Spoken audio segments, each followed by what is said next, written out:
আসসালামু আলাইকুম প্রিয় শিক্ষার্থীরা, আশা করি তোমরা সবাই ভালো আছো। আজ আমরা এইখান থেকে ক্লাসটি শুরু করতে যাচ্ছি। তো এখনও যারা চ্যানেলটি সাবস্ক্রাইব করনি জলদি সাবস্ক্রাইব করে ফেলো, আর যারা সাবস্ক্রাইব করেছো তাদেরকে অসংখ্য ধন্যবাদ। তোমরা অবশ্যই যারা পুরো ভিডিওগুলো দেখোনি প্লেলিস্ট থেকে চেক করে নিতে পারো। এর পূর্ব পর্যন্ত যারা তোমরা দেখোনি সেগুলো আমরা ভিডিওতে প্লেলিস্টে দিয়ে রেখেছি পর্যায়ক্রমে সকল ভিডিও, তো তোমরা সেখান থেকে সংগ্রহ করতে পারো। তো দেখো, ওই সময় লাইক কমেন্ট করে জানাবে যদি তোমরা না জানো কীভাবে প্লেলিস্ট থেকে চেক করতে, তো আমাকে বলবে, আমি তোমাকে সেই ভিডিওটি দেখিয়ে দিব। তো একটি ভিডিও ক্লাস নিয়ে তো দেখো আজ ক্লাসটি শুরু করতে যাচ্ছি। সপ্তম শ্রেণীতে তোমরা এককোষী জীব থেকে শুরু করে বহুকোষী উদ্ভিদ ও প্রাণীর কোষের গঠন সম্পর্কে বিস্তারিত জেনেছো। কোষের মূল অঙ্গাণু কী কী তা কি মনে আছে? মনে থাকলে নিচে সেগুলোর নাম লিখে রাখো। তো চলো আমরা সেই নামগুলো লিখে ফেলি। তো দেখো এখন আমরা পর্যায়ক্রমে নামগুলো লিখে ফেলি। 1. কোষ প্রাচীর, কোষ ঝিল্লি, সাইটোপ্লাজম, রাইবোজোম, গোলজি বস্তু, লাইসোসোম, এন্ডোপ্লাজমিক জালিকা, mitochondria, microtubules, centrosome, nucleus, chromosome, DNA, RNA. তো আমরা আমাদের এই ছকটি কমপ্লিট করেছি। এখন দেখো, এখন আমরা নেক্সটে যাব। এখানে দেখো, এখানে একটি কাজ আছে, একটি খালি ঘর আছে, সেই বক্সটিতে আমাদের একটি কাজ করতে হবে। এর আগে আমরা দেখে নিই আমাদের কি করতে হবে। এবার বলো দেখি, এই তালিকার কোন অঙ্গাণু জীবের বৈশিষ্ট্য ধারণ করে এবং বংশানুক্রমে প্রবাহিত করে? অনেকেই হয়তো জানো, জীবের সকল বৈশিষ্ট্য তার ডিএনএতে জমা থাকে, আর ডিএনএ এর যে নির্দিষ্ট অংশে কোনো নির্দিষ্ট বৈশিষ্ট্য সম্পর্কে তথ্য থাকে তাকে বলে জিন। কোষের ভেতরে নিউক্লিয়াসে এই ডিএনএ কীভাবে থাকে তা তোমাদের অনুসন্ধানী পাঠ বইয়ের কোষ বিভাজন অধ্যায়ের ছবিতে দেখানো আছে। ছবিটা দেখে সপরির সঙ্গে আলোচনা করে দেখো। নিচের ফাঁকা জায়গায় ছবিটা আঁকো। তো আমাদের এই ফাঁকা জায়গায় আমাদের অনুসন্ধানী বইতে, ঠিক আছে, যেই চিত্রটা আছে কোষ বিভাজনে সেটা আমাদের এখানে আর্ট করতে বলা হয়েছে, ঠিক আছে। তো চলো আমরা সেই ছবিটা দেখে নিই। তোমরা সেই ছবিটা দেখে দেখে এখানে আর্ট করে নিবে। তো দেখো, চিত্র অনুসন্ধানী বইয়ে পৃষ্ঠা 41, ঠিক আছে। এই চিত্রটা অনুসন্ধানী বই 41 পৃষ্ঠাতে আছে, ঠিক আছে। দেখো, এটা একটি কোষ, এবং দেখো এখানে কি এতে নিউক্লিয়াস, সাইটোপ্লাজম, তারপর এটা হচ্ছে কি নিউক্লিওটাইড, এটা হচ্ছে ক্রোমোজোম। ক্রোমোজোমে দেখো এটা হচ্ছে ক্রোমাটিড তন্তু, সেন্ট্রোমিয়ার, এই যে এইটা হচ্ছে সেন্ট্রোমিয়ার, এটা হচ্ছে ক্রোমাটিন, দেন হচ্ছে হিস্টোন, ডিএনএ। এই চিত্রটা তোমাদের এই বক্সে আর্ট করতে হবে, তো আশা করি তোমরা আর্ট করে ফেলবে, খুব ইজি আছে। এটা হচ্ছে ক্রোমোজোমের গঠন, ঠিক আছে। চিত্রটা হচ্ছে ক্রোমোজোমের গঠন। তো দেখো, আমি তোমাদের মূল বই দেখিয়ে দিচ্ছি, এখানে স্পষ্ট করে দেখানো আছে, ঠিক আছে।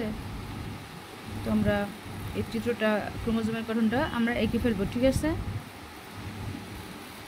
তো আমরা এখানে যে কাজটা, সেই কাজটা চিত্রটি অঙ্কন করে ফেলেছি, ছবিটা খালি জায়গায় আমরা এঁকে ফেলেছি। এখন আমরা দেখব, এখন দেখো এখানে একটা প্রশ্ন আছে, এটা অবশ্য মনোযোগ সহকারে তোমরা দেখো। এখানে একটা প্রশ্ন আছে, নিউক্লিয়াস ও নিউক্লিওলাস ক্রোমোজোম ও তার ভেতরে ডিএনএ কীভাবে সাজানো থাকে তা কি বুঝতে পারছো? অনুসন্ধানী পাঠ্য বই থেকে কি করতে হবে? কোষ বিভাজন ও বংশগতি, কোষ বিভাজনের গুরুত্ব এবং কোষ গঠনের অংশটা পড়ে নিয়ে সহপাঠীদের সঙ্গে আলোচনা করো। তো চলো আমরা সেইটা একটু দেখে নিই, তোমাদের একটু দেখিয়ে দিই। তো আমরা সেই উত্তরপত্রে চলে এসেছি। দেখো এখানে কোষ বিভাজনের কথা বলা হয়েছে। দেখো কোষ বিভাজনটা কি আগে জেনে নিই, এটা অবশ্যই ইম্পর্টেন্ট, তোমাদের কিন্তু এভাবে প্রশ্ন আকারে আসতে পারে পরীক্ষার মধ্যে, তাই তোমরা অবশ্যই এগুলো একটু আয়ত্ত করার চেষ্টা করবে। কোষ বিভাজন, জীবদের গঠন ও কাজের এককে কোষ বলে। যে সকল জীব একটি মাত্র কোষ দিয়ে গঠিত তাদেরকে এককোষী, এবং যে সকল জীব অসংখ্য কোষ নিয়ে গঠিত তাদেরকে বহুকোষী জীব বলে।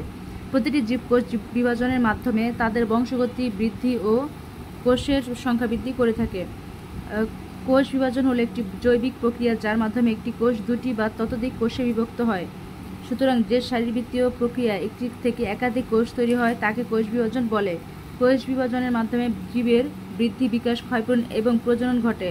ওয়াল্টার ফ্লেমিং 1882 সালে সামুদ্রিক স্যালামান্ডার কোষে সর্বপ্রথম কোষ বিভাজন লক্ষ্য করেন। কোষ বিভাজন 3 প্রকার, যথা অ্যামাইটোসিস, মাইটোসিস এবং মিওসিস। এখন আমরা দেখব কোষ বিভাজনের গুরুত্ব। জীবদেহে কোষ বিভাজনের গুরুত্ব অপরিসীম। জীবদেহের দৈহিক বৃদ্ধি, জনন ও পরিস্ফুটনে কোষ বিভাজন প্রয়োজন। নতুন কোষ সৃষ্টিতে কোষ বিভাজন প্রয়োজন। জীবদেহের বংশবৃদ্ধির প্রধান মাধ্যম কোষ বিভাজন।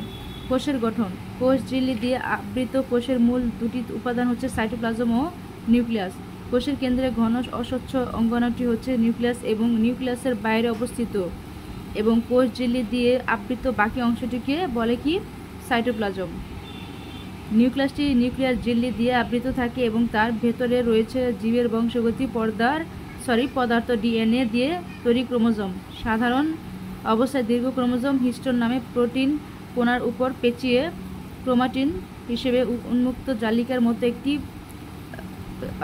এটি কি আলাদাভাবে বোঝা যায় না। শুধু কোষ বিভাজনের সময় এটি কুণ্ডলী পাকিয়ে সংকুচিত হয় বলে তখন এটি দৃশ্যমান হয়।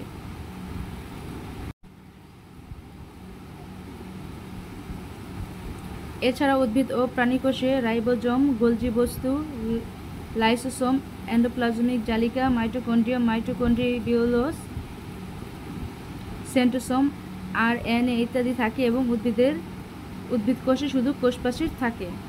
তো তোমরা এটা আলোচনা করতে বলা হয়েছে যেহেতু এটা নিয়ে।